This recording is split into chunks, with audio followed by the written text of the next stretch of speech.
Mic check, 1, 2, 3, mic check, mic check, mic check. Well, Classic Rock 105 going with a pretty sketchy looking picture here.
New details on the Lafayette man arrested for his involvement in the U.S. Capitol riot. I'm KATC's Iman Boyd, and I'll explain coming up. To give your leftover meals or extra groceries to someone who needs them, but you didn't know how, you're going to want to stay tuned. Coming up, I'll tell you exactly how you can help people in need. And from a community fridge to an outdoor community fridge, we'll talk your chilly winter temperatures coming up. On the air and streaming live on your favorite device, this is KATC TV3, Acadiana's news channel at 6. Thank you for joining us, everyone. Tonight, we're learning more about the federal charges against a Lafayette man and who he's facing in his arrest after the riot at the U.S. Capitol. Yeah, federal court records obtained by KATC reveal new details tonight. Now, Vaughn Gordon was arrested Thursday. He made his first court appearance by video conference before a judge yesterday. Court records show Gordon was released on a personal recognizance bond under the condition that he cannot leave the area without permission from the court. Iman Boyd joins us live outside the federal courthouse in downtown Lafayette with details on how the FBI tracked him down. Jim, the FBI confirmed that Vaughn Gordon was arrested by the New Orleans field office. The affidavit filed in federal court by an FBI special agent features several photos posted by Gordon to Facebook on January 6th. Those photos appear to have been taken inside the Capitol Rotunda during the riot. Some photos show Gordon wearing goggles with a caption that reads, "It was worth the tear gas." We've learned he's facing 2 federal charges. The first charge, knowingly entering or remaining in a restricted building or grounds without lawful authority. The second charge, parading, demonstrating, or picketing in the Capitol buildings. Now, Gordon is scheduled to appear here at the federal courthouse Friday, January 22nd. In Lafayette, Iman Boyd, KATC TV3. Well, a familiar retired general will lead the review of Capitol security. House Speaker Nancy Pelosi choosing retired Lieutenant General Russell Honore. and for his distinguished career in the National Guard, and he's known for his responses, as we know, to disasters like Hurricanes Katrina and Rita. Pelosi says the reason she asked the Southern University graduate is because he has experience with the security of the Capital Region. She also noted members of the House leadership worked with him during Katrina. And I have asked retired Lieutenant General Russell Honore to lead an immediate review of security infrastructure, interagency processes, and command and control. The general is a respected leader with experience dealing with crises. And we reached out to General Honore about this new assignment. He says the specifics are still being worked out. For the latest developments on this story and any other, be sure to head to our website, katc.com. New tonight, if you use parking meters in downtown Lafayette, get ready to pay more. Starting Tuesday, the price will double from 50 cents to $1 per hour. They will also be enforcing 24 hours a day. That includes nights and weekends. Consolidated government officials say the additional revenue could help with many needs of downtown, including security and maintenance. New information. Some middle and high school students in St. Martin Parish will be headed back to in-person learning. Starting January 28th, if your child is on a hybrid schedule, they'll return to class 5 days a week. Those in virtual learning will continue their courses online. In a letter to parents, the superintendent of schools, Alan Blanchard, says transmission rates of COVID-19 are low in the classroom, and he says students belong back in the classroom. An Evangeline Parish woman tells KATC she's concerned about her son's safety after he fell asleep on the school bus, missing his stop. It happened Thursday morning, but it's also happened before. Katie Easter has the story tonight from Evangeline Parish.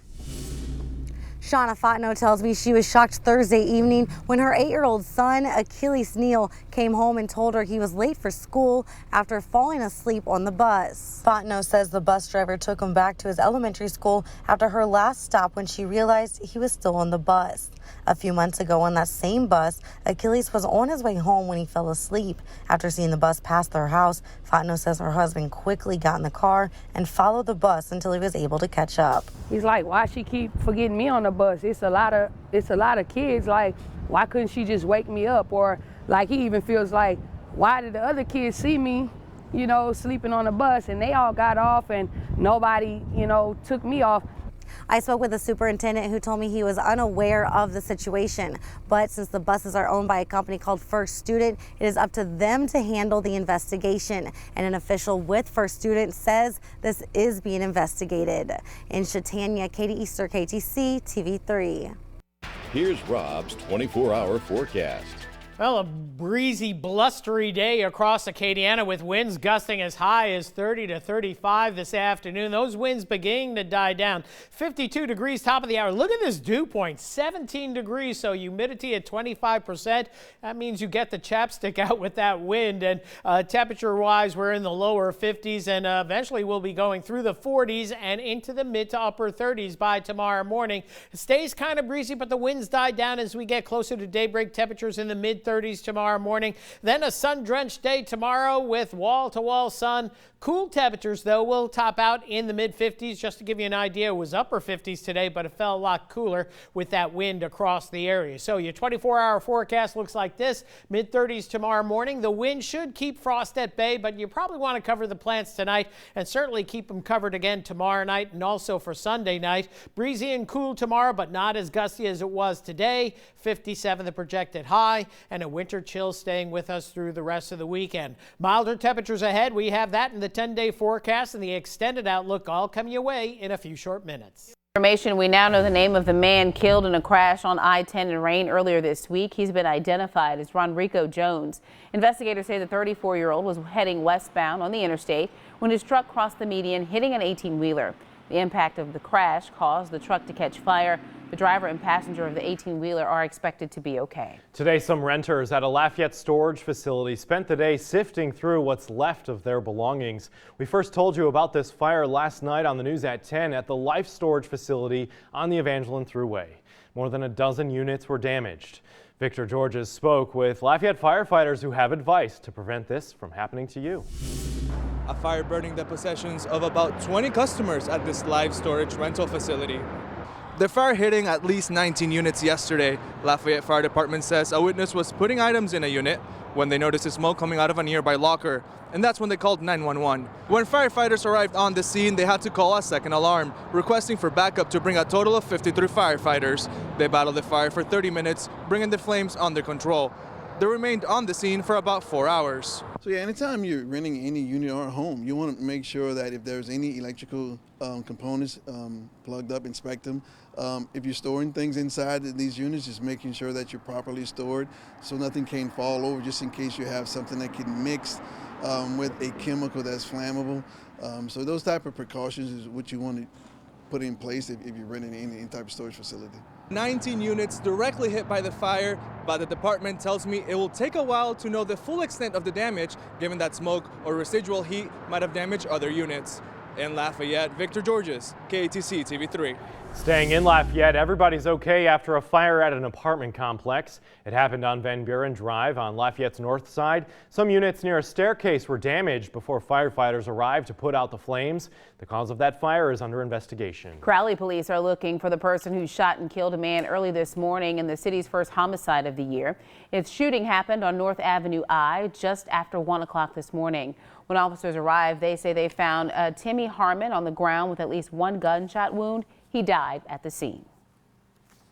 In the aftermath of Hurricane Delta, people who live in Iberia Parish will now be able to apply for DSNAP benefits. The window to apply starts Tuesday, January 19th and runs until Friday, January 22nd. We have links and phone numbers to help you apply over at katc.com/help. The Louisiana Department of Health is reporting more than 3,700 new cases of COVID-19. Because of a data system issue, LDH says deaths would not be updated today. There are 26 new hospitalizations, and since yesterday, Acadiana reported 463 new cases. In tonight's rebound, as food insecurity continues to impact families across Acadiana, a group of volunteers is making it easier to access necessities for free. They started a community refrigerator on the north side. Abby Breidenbach shows us the setup.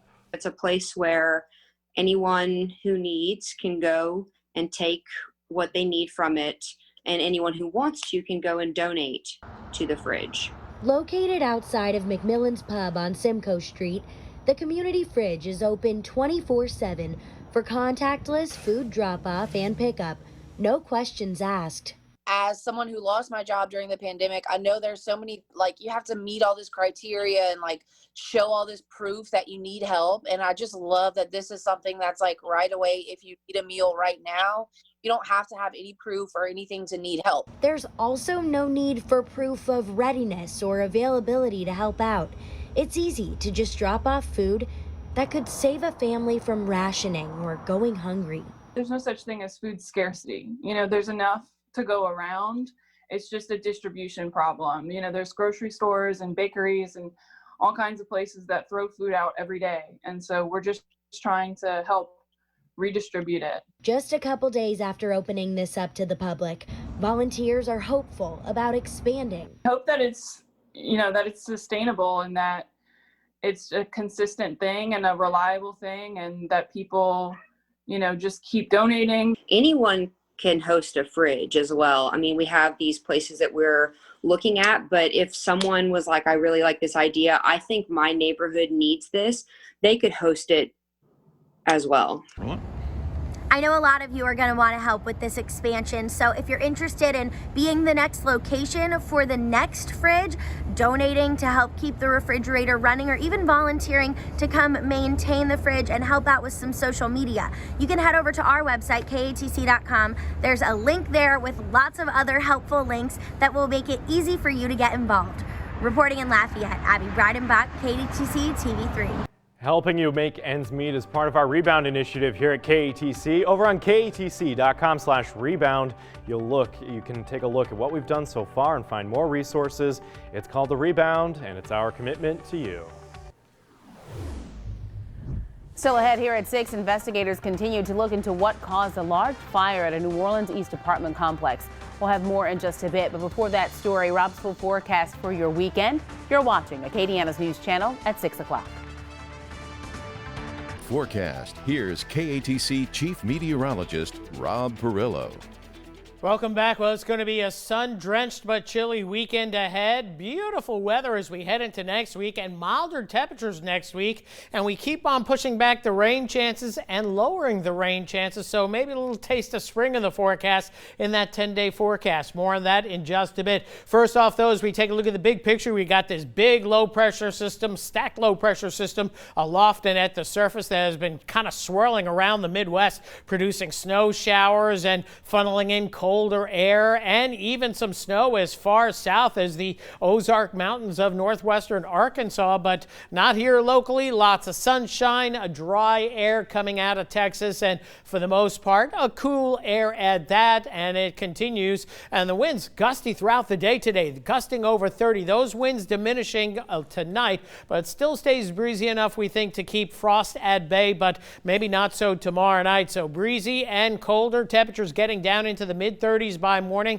Enough of a wind, I think we don't see frost tomorrow morning, but certainly you want to cover the plants, tender vegetation, as we'll be close enough to put a hurt on them and make sure the pets have a warm place to stay. And then tomorrow, another nice one, lots of sunshine. It's going to be a breezy day, but not as gusty as it was today. Mid-50s your high, and the winds out of the northwest at about 10 to 15. Few gusts to about 20 miles an hour tomorrow afternoon, so it should be a pretty lovely day. Cold again tomorrow night. Could be interrupted by some high clouds coming in as another area of high pressure begins to move in. A little bit of an upper atmospheric trough moving on through. Not sure how much cloud cover we'll see. That will hold our temperatures maybe above freezing, but I think we still have a chance at a frost come Sunday morning. And then Sunday, after some morning clouds, mostly sunny skies, cool, but getting close to where we should be this time of year, lower 60s. And as we go down the road, take a look at the big picture on the Euro model and the GFS. Both models are shying away from colder temperatures and wetter conditions for us. It looks like the wetter conditions back across Texas, the northern part of the state, so getting mild as we head into Tuesday, upper 60s. Then as we head into Wednesday, we'll get into the lower 70s with some rain chances, but again, we're holding off on the big rain chances. Thursday, we could see a round of showers, maybe a thunder shower, temperatures lower 70s, and then that frontal boundary that's near us is kind of going back and forth, so this is what gets difficult forecasting in the winter time. So right now, we're leaning toward milder conditions. The GFS is even milder than the European model with some cool down next Saturday, but then another warm up going into Sunday with all the big weather systems staying north and west of us. For now, no big severe weather threats nor heavy rain threats in the offing, and that is always good news for us. Tonight, the winter chill is on, mid-30s, wind chill, northern parishes near 30, upper 20s tomorrow morning, mid-30s I-10 corridor, wind chills closer to the lower 30s at daybreak, and we'll go with mid-30s along the coastal parishes as well, and then that warm up into the mid-50s for tomorrow afternoon. Tomorrow night, that's when